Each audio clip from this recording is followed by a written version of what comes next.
Bismillahirrahmanirrahim. Assalamualaikum warahmatullahi wabarakatuh. Kembali bersama dengan Ibu Wiwin, kita akan belajar mengenai bilangan bulat. Nah, pada video kali ini kita bahas bilangan bulat tentang konsepnya terlebih dahulu gitu ya. Sebelumnya Ibu mau kasih tentang sistem bilangan. Nah, sistem bilangan di sini nih ya, bilangan itu terdiri dari ada bilangan kompleks ya, bilangan kompleks, kemudian turun menjadi bilangan real dan bilangan imajiner. Bilangan real sendiri terbagi menjadi bilangan rasional dan irasional. Kemudian bilangan rasional terbagi menjadi bilangan pecahan dan bilangan bulat. Nah, bilangan bulat ini yang akan kita pelajari pada video kali ini. Nah, bilangan bulat sendiri nanti di dalam bilangan bulat itu ada yang namanya bilangan ganjil genap.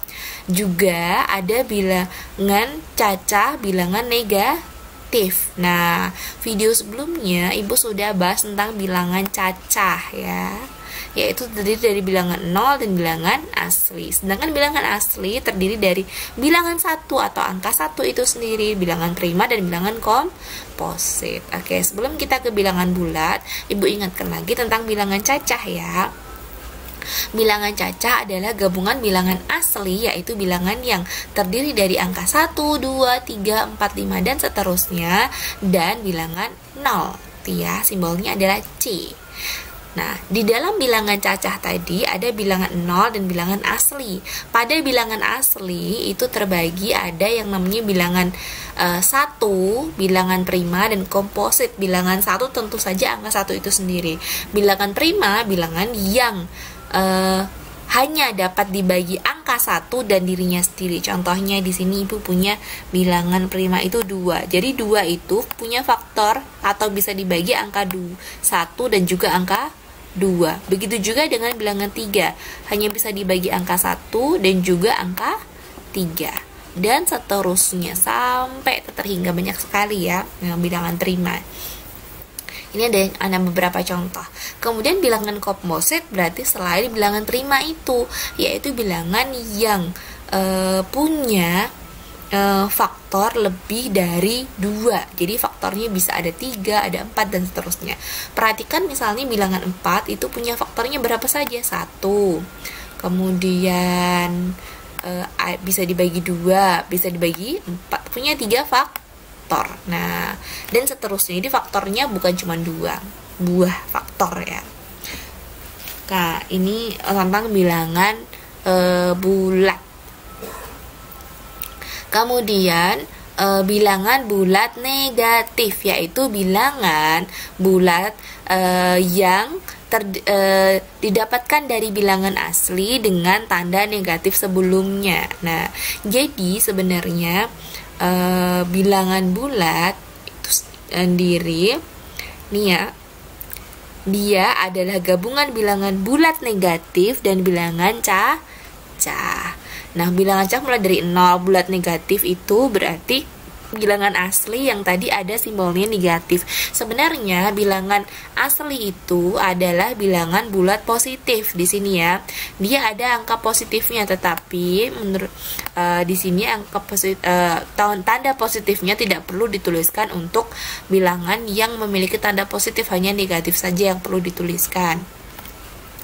Nih ya, di dalam garis bilangan kita bisa menuliskannya seperti ini. Nah, ini dengan jarak yang sama.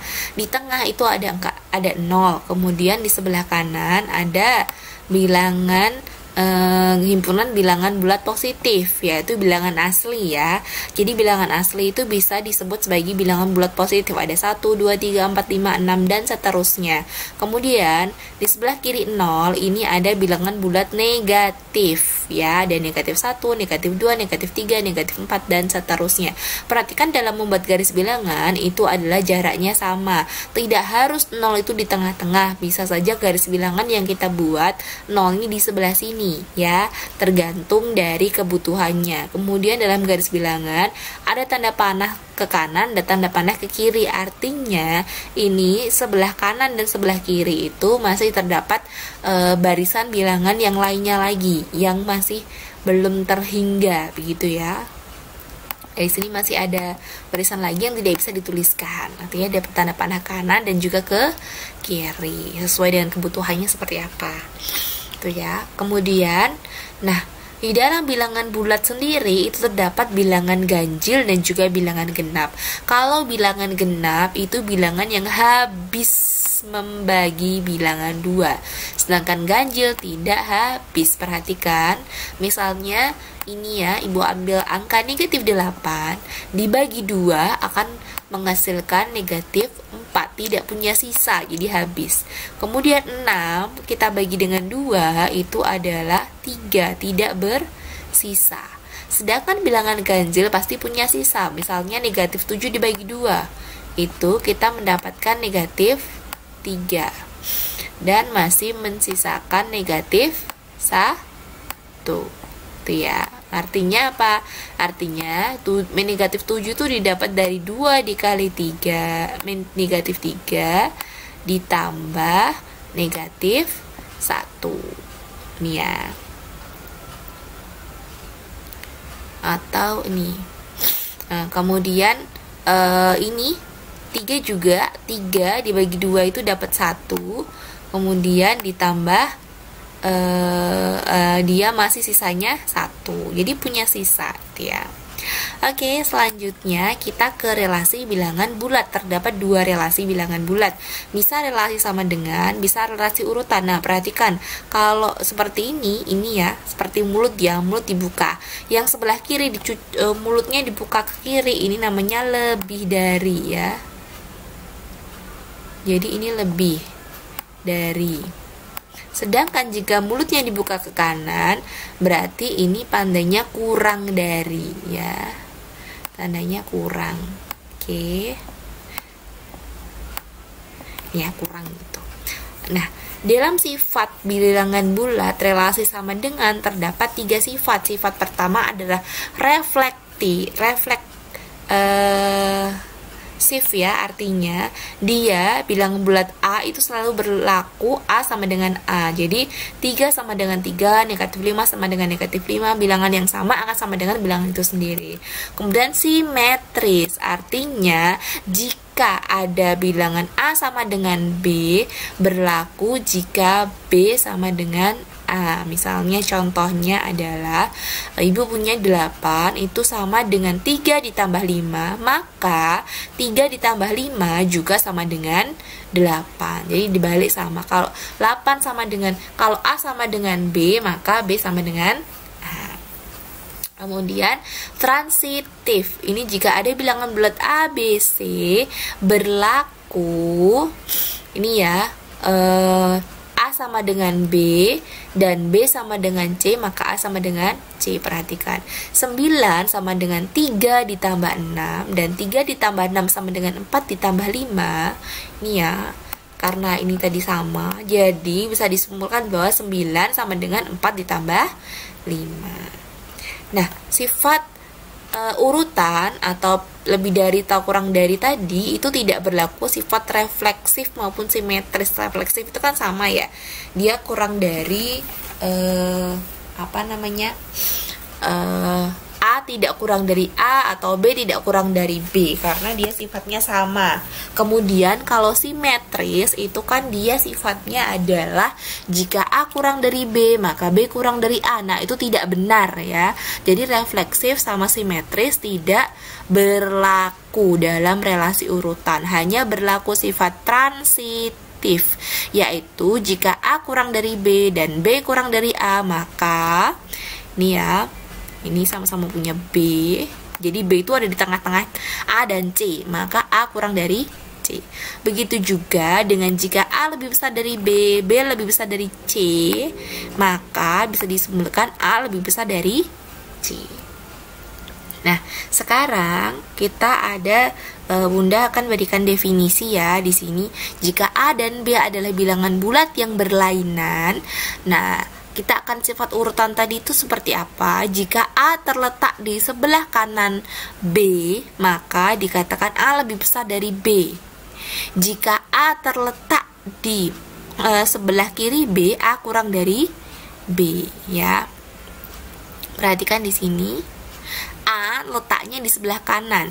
Yang di sebelah kanan ini adalah yang besar. Yang besar tuh dicucuk, dicaplok gitu ya. Kalau bahasanya itu kayak dicaplok, dia kayak mulut yang membuka, itu membukanya ke yang besar. Nah, contohnya, ibu punya negatif 3, itu kurang dari 1, karena titik negatif 3 terletak di sebelah kiri titik 1. Bisa perhatikan di sini ya. Nah, negatif 3 kurang dari 1, karena negatif 3 sebelah kiri. Kalau di kiri itu kurang dari, kalau di kanan dia lebih dari. Lagi, kalau ibu punya negatif 1 dan juga 5. Nah, negatif 1 di sebelah kanannya negatif 5, berarti dia lebih dari. Kalau di sebelah kanan itu adalah lebih dari, kalau di sebelah kiri itu adalah kurang dari. Atau teman-teman bisa buat garis bilangan, yang sebelah kanan itu yang dicaplok atau yang mulutnya menganga, itu sebelah kanan.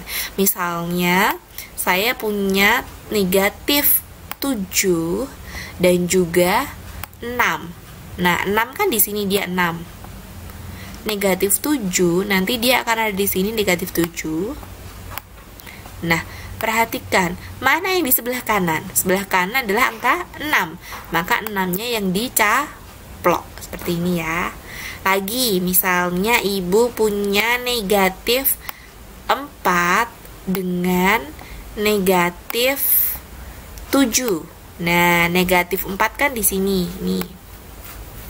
Negatif 7 ini. Nah, mana yang terletak di sebelah kanan? Yaitu negatif 4. Maka negatif 4-nya yang dicaplok atau yang terus seperti ini. Nah, gampang kan? Lagi definisi 2, ini juga kita bisa memakai jika A dan B adalah bilangan bulat berlainan. A dikatakan kurang dari B jika dan hanya jika ada bilangan C di mana A ditambah C sama dengan B. Contohnya adalah jika 3 dikurang 7 itu bisa dibuktikan dengan karena ada bilangan 4 sehingga ada 3 ditambah 4 sama dengan 7. Nah, contoh yang kedua, negatif 10 itu kurang dari negatif 2 karena ada bilangan bulat 8 sehingga negatif 10 ditambah 8 sama dengan negatif 2. Nah, perhatikan di sini 3 dan 7. Itu kan di sini kan 3, 7 di sini ya, 4, 5, 6, 7. Oke, di sini ada angka 7 di sini ya. 7. Nah, perhatikan, dapat bilangan bulat 4 tuh dari mana? Dari jaraknya. 1, 2, 3, 4. Nah, berarti ada bilangan bulat 4. Begitu juga dengan bilangan bulat 10 di sini. Dapat 8 ya. Dapat 8 karena jarak negatif 10 dan negatif 2 ada 8 satuan. Nah, semoga bisa dimengerti ya. Nah, yang terakhir ini notnya adalah bahwa bilangan bulat itu berlaku sifat trikotomi. Artinya hanya berlaku tepat satu untuk hubungan mereka. Hubungannya adalah sama dengan kurang dari atau lebih dari. Tepat satu saja hubungannya, tidak boleh lebih gitu ya. Nah, sekarang untuk teman-teman bisa lebih paham lagi, silakan berlatih latihan berikut. Oke, semoga bisa dipahami ya. Wassalamualaikum warahmatullahi wabarakatuh.